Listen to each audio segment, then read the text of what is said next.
The 2024 Lexus LC500 changes. If you're new to the channel, make sure to like and subscribe right now. I was hoping to wait to make this video because I wanted to know the official USA updates, but the Lexus press media team in the USA, they take forever to update, so I just figured I would go to the European site and look at the changes there because that's most likely what we're going to see on the States as well. 2024 LC500s are going to get a new large touchscreen, a 12.3-inch infotainment, new interior colors as well as exterior colors.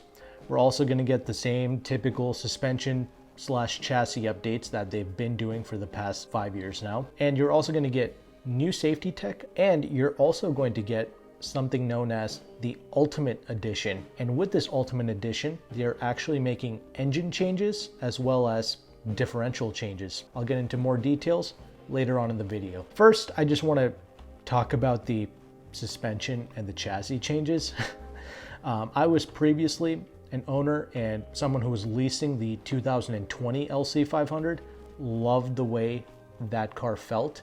I thought that was tuned perfectly. It had the correct amount of stiffness for it to feel edgy and exciting when you drive it out on the street. Fast forward to 2024, we have suspension and coil spring changes, as well as shock absorber tuning, rear suspension member, stabilizing spring rates, underbody braces, steering column and steering gearbox fastening, as well as axle hub bearing / wheel fastening changes.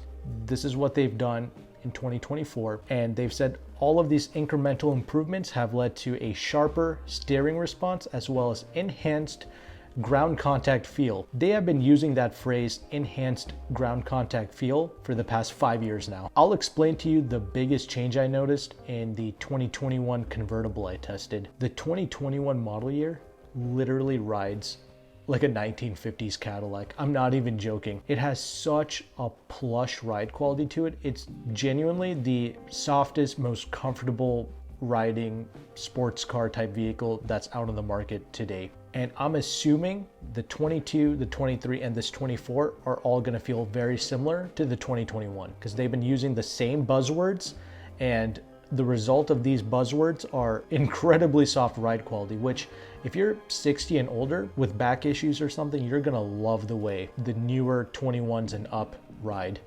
But that ride quality is not gonna be for everyone because, as I mentioned, I really like the way the 19 and the 2020 model years feel out on the road. I like the fact that they have the correct amount of stiffness implemented into the suspension, leading to that edgier driving experience. I really enjoy that. So if you're looking to buy a CPO model, a certified pre-owned LC500, 2019, 2020, pretty good model years to target. But with the 2024 LCs, you still got the V8 and that V6 hybrid.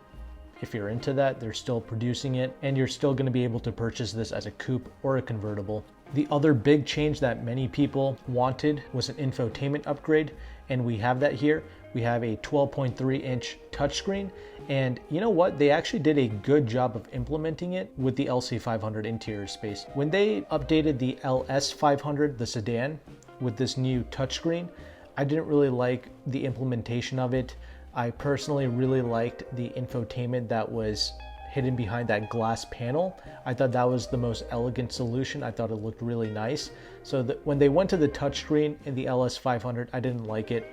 But with the LC, they did a pretty good job. I don't mind this. They have brought it 86 millimeters closer to the driver, so it's easier to access. And it's also gonna come with wireless Apple CarPlay and Android Auto, which many people are going to enjoy. And you also have the ability of utilizing the voice command system. You know, you can say, "Hey Lexus," and this thing turns on and you can talk to it. For the European market, they're apparently offering the 13 speaker Mark Levinson as standard, and hopefully they do that here in the USA as well. The LS500 has the best Mark Levinson audio system, but the LC500 is number 2. It's definitely the next best. It's amazing, definitely worth it. One of the finest audio systems you can get in a car. Other things, you're getting new safety tech, all right? We have new bicyclist detection systems and intersection turning assistance, as well as dynamic radar cruise control. And they're also giving you the panoramic view monitor, which I believe that's the 360 camera. So many people have been asking for that, myself included. I thought that was just a must in a vehicle that costs this much money.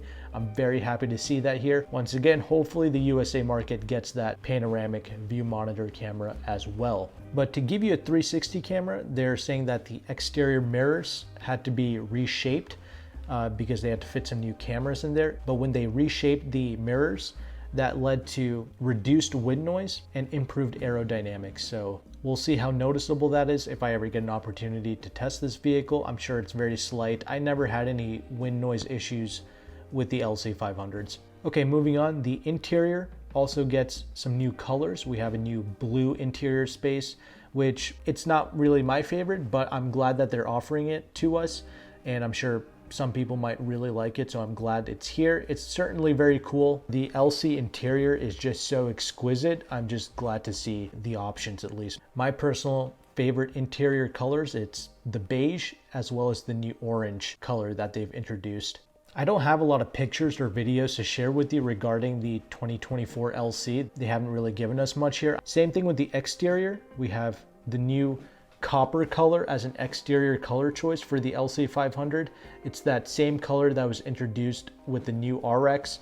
Granted, I'm not super excited for that. I feel like it might look like a wrapped vehicle or a little bit tacky on the LC500, but we'll have to see. You know, it's cool that they're offering copper with the LC. There's apparently a new blue color as well with the exterior. And apparently the new wheel options, it's just gonna be 3, and they're all gonna be the forged wheels, okay? No more cast wheels. I despised the look of the cast wheel option, the 20-inch wheels.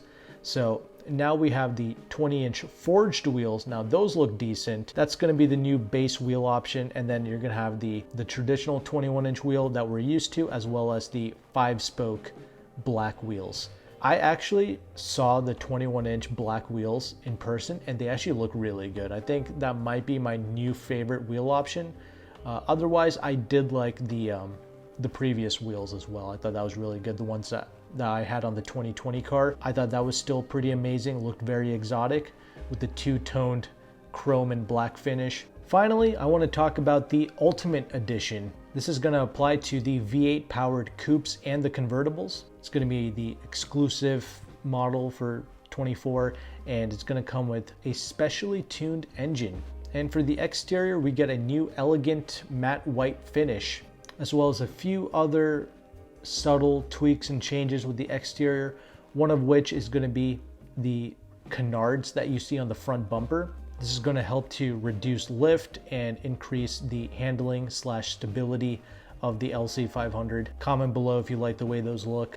I believe these Ultimate Editions are also going to come with this black carbon rear wing. I hope it's not the same wing they introduced in 2022, because that thing looked awful. So this rear wing, it's going to be only offered on the Ultimate Edition coupes, not the convertibles. Again, we don't have any pictures of it. I have a feeling it's gonna be the same wing as the 2022, but I hope I'm wrong. Anyway, the interior, it's gonna be the blue interior space. That's what they're offering with this Ultimate Edition. So you got the matte white and the blue interior. Regarding the changes that they made under the hood, they haven't really gone into much detail, but they say that the engine is Takumi Master Craftsman tuned for smoother rotation feel, high quality sound, and enhanced acceleration response. The rear differential has also been Takumi tuned for acceleration response.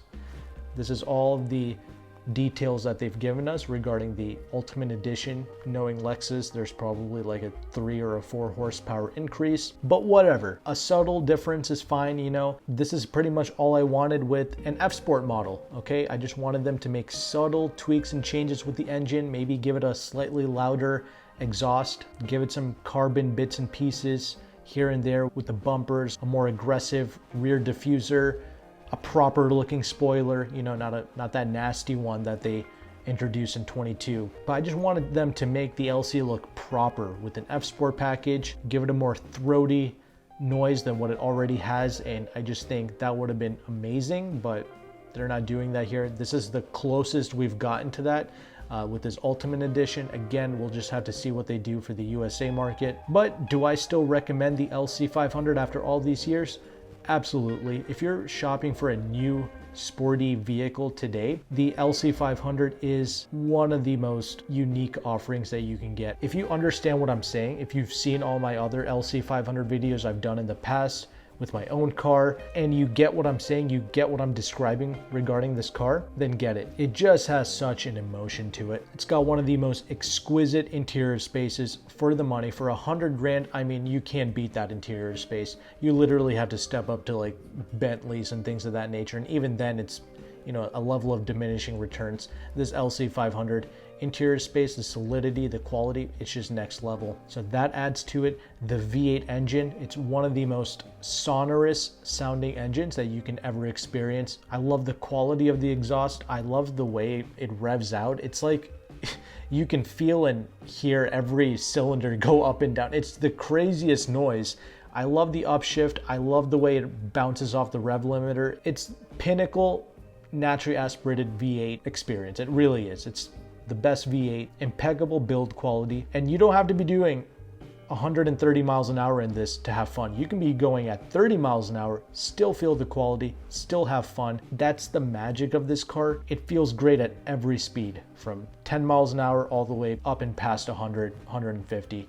It feels amazing. It's genuinely an exciting vehicle to own, to drive, and to experience.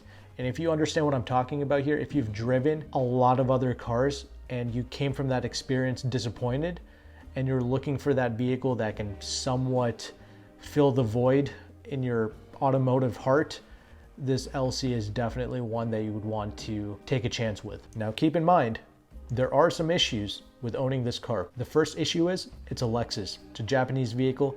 It has absolutely no respect, has no societal value in the United States. Nobody cares about it. People would be more impressed if you pull up in that base model 3 series than they would if you pulled up in the 6-figure LC500. I'm not even exaggerating about that. Nobody cares about this car when you drive around in it. And because of that, there's some other financial issues as well. Back in 2020, when I leased my LC500, if I had just bought a C8 Corvette or a Hellcat instead, I would have profited $10,000, $20,000, $30,000. But instead I went with the LC, and when I sold it, I literally lost $4,000, which is not a bad thing, okay? To own a car for 2 years and only lose 4 grand on it, that's not bad. As you can see, I made no money from it, okay? In the peak of the automotive, the used car market, I made no money. Whereas if I just bought the thing that the rest of the world loves and appreciates and respects, like Porsches, C8 Corvettes, Hellcats, if I had just done that, I would have actually made some money. But I'm grateful I got the experience of the LC500. It's easily the most special car in its class. And I wanted that experience, I got that experience, and I'm grateful for it. So I don't mind that I lost out on some money, but I just want to let you know, okay, if you're buying this thing now or moving forward, hindsight is 2020. It may go up in value once they stop making the LC500s, because that's how it usually is. When it's here, when they're still producing it, nobody cares. But once they stop making it, that's when people start to care, especially with these Japanese cars. Like that LFA, nobody cared about the LFA. Everyone mocked and scoffed the LFA until they stopped making it. Now it's trading for $1 million. Will the same thing happen here with these LCs? I have no idea. Knowing my luck, now that I don't have one anymore, that's probably gonna happen, but we're not sure. Moving forward with this sketchy economy, with the sketchy politics, with their supply chain nonsense and the games that they're playing with the EV movement, we don't know what the car market is gonna do, or the value of any of these gasoline powered cars are gonna do. When everyone's driving an EV, when they force you into that, and nobody can buy these gasoline powered cars, I don't know, maybe these gasoline powered cars will just tank in value. If you're buying this, I would not buy this as an investment. I would just buy it just to enjoy it, okay? So to do that, you kind of have to be very wealthy now.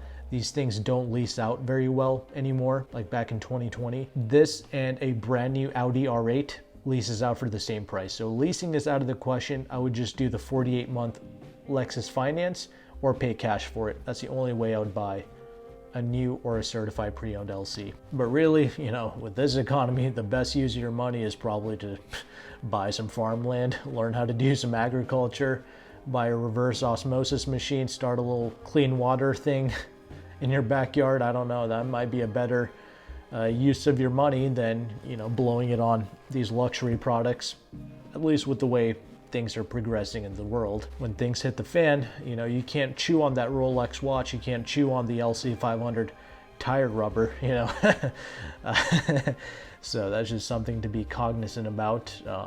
Yeah, moving forward, I don't really think luxury products are going to be a good choice, but if you're loaded right now and you don't care about losing some money, take a chance with the LC. You won't be disappointed. With that established, I will have my next video on the end screen here. Click on it and I will see you there.